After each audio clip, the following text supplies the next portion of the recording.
आपको पता है कि जो क्लाउड बस्ट घटना होती है वो ज़्यादातर एक रिवर बेल्ट के आसपास होती है कि वहाँ नमी होती है, बादल नमी लेके जब ऊपर को चढ़ते हैं तो आपके पहाड़ के बीच में फंस जाते हैं, जिसके बाद वहीं आपकी बारिश बढ़ जाती है, इसमें 300 मिलीमीटर से भी हाई बारिश की संभावनाएं होती हैं। तो उत्तराखंड की सबसे बड़ी प्रॉब्लम ये है कि अनप्लान सेटलमेंट है। सरकार को इसके लिए बहुत सारी चीज़ें स्कीम कर सकती है, जैसे कि आपका अर्ली वार्निंग सिस्टम बना सकती है, आपके सैटेलाइट मतलब इनकी हेल्प से, जो कि आप करते भी हैं लेकिन जो लोग उससे ज़्यादा ध्यान नहीं देते हैं। जैसे कि आपके फ़ोन्स में आपको दिखा पता जब बारिश आती है तो आपके अलर्ट आते हैं, लेकिन लोग उसको सीरियसली नहीं लेते हैं। और दूसरा ये कर सकते हैं कि जैसे गवर्नमेंट इनके लिए जो अनप्लान सेटलमेंट है उनको हटा कर दूसरी को शिफ्ट कर सकती है। तीसरा यह है कि मुझे लगता है जो मेजर भी उत्तराखंड में होता है दैट इज़ जो यहाँ हमारे यहाँ जो विकास होता है वो ज़्यादातर कंस्ट्रक्टिव होकर डिस्ट्रक्टिव होता है। जैसे ये खनन हो गया हमारे यहाँ से कि यहाँ के जो सामान है वो कहीं और चले जाते हैं। गवर्नमेंट इसमें ज़्यादा फोकस नहीं करती कि हम इको फ्रेंडली ना होकर, वो ज़्यादातर ये होता है कि हम उत्तराखंड की चीज़ें यूज़ करें लेकिन उस चीज़ को हम सेटलमेंट ना करें। जैसे कि आपका रिसेंटली आपके बद्रीनाथ वाला एक प्रोजेक्ट आ रहा है जिसमें कि बद्रीनाथ को आपका अपग्रेड किया जा रहा है। लोग क्या करते हैं पहाड़ों में घर नहीं बनाते, जैसे जो लोग हैं उनके मकान है पहाड़ों में, बट वो उसको उतना ज़्यादा मेंटेनेंस नहीं होता है कि आप क्या होंगे उसको छोड़ दिया कहीं आपने शहरों की ओर पलायन कर लिया है। कुछ रीज़न है, जैसे कभी अगर हम कहें कुछ आपका फैमिली फंक्शन हो रहा है, शादी ब्याह हो गए, पूजा पाठ है, उस टाइम आप घर आते हैं तो उस टाइम तक वो जिन्होंने भारत को समझकर वस्तु लगा दिया दाव पर, होता रहा नपुंसक योद्धाओं के बीच समुचित भारत जाति का चीर भरा महाभारत। मैं हैरान हूँ किसी औरत ने क्यों नहीं किया सहयोगिता अंबालिका के दिन दिहाड़े अपना का। मैं हैरान हूँ इतना कुछ होने के बाद क्यों अपना श्रेय मानकर उसकी है मेरी घाटी है। ये मैं इसे इस रूप में मानता हूँ कि ये एक आग की तरह है और जिसमें जो मानव की भूमि है एक सुराग की तरह है। ये इसका मुख्य कारण इस वजह से होता है क्योंकि प्राकृतिक मुख्य कारण से पहला है कि जो उत्तराखंड भूमि है हमारी देवभूमि है वो ऐसे टाइटेनिक प्लेट या ऐसे जो भूमि बनाया जो बहुत सेंसिटिव एरिया है। तो अगर हम यहाँ पे कोई भी अगर चीज़ें करते हैं, कोई भी विकास के नाम पे कोई भी कार्य करते हैं, तो मुझे नहीं लगता जो हमारी जो सेंसिटिव ज़मीन है या है वो उस भार को सहन करने की उस पर क्षमता नहीं है। दूसरी बात है जब हम कभी भी कुछ भी सड़क, रेल की सुरंग या फिर किन्हीं भी चीज़ों का अगर हम क्या करते हैं निर्माण करते हैं तो 9 दिन की पूजा करी थी।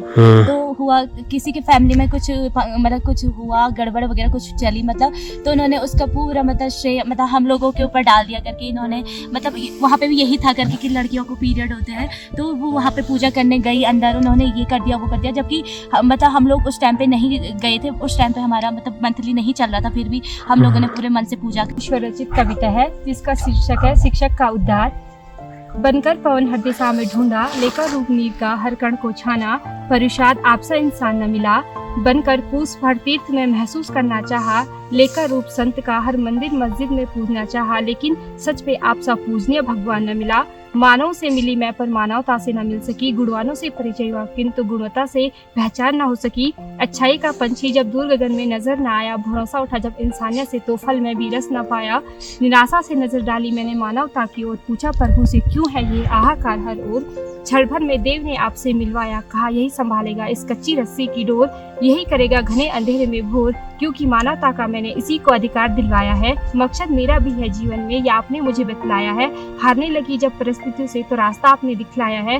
राष्ट्र के निर्माता और समाज के मार्गदर्शक हो आप, मेरे लिए प्रेरणा का स्रोत और आदर्श गुरु हो। वाह।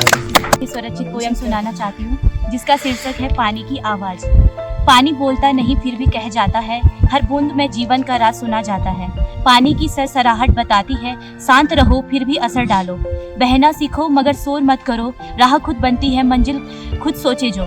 पानी कभी शोर नहीं करता पर पत्थर को भी अपनी राह से हटा देता है।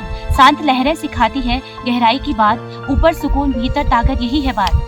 पत्थर से टकरा मगर कभी न रुके, धैर्य और निरंतरता से हर बाधा टूटे। हर लहर में छिपा एक संदेश, शांत रहो मगर असर छोड़ो, यही है जीवन की सच्ची पहचान। जन जन का हो एक ही नारा, नशा मुक्त हो क्षेत्र हमारा। जन जन का हो एक ही नारा, नशा मुक्त हो क्षेत्र हमारा। रागिनी को ढूंढते हुए आ गए यहाँ जहाँ कदम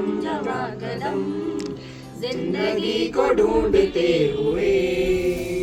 नशे का बुरा रिवाज है, आज देश में समाज में है तबाह आज आदमी, लूट पाट के समाज में हम समाज को बनाएंगे, आदमी को ढूंढते हुए।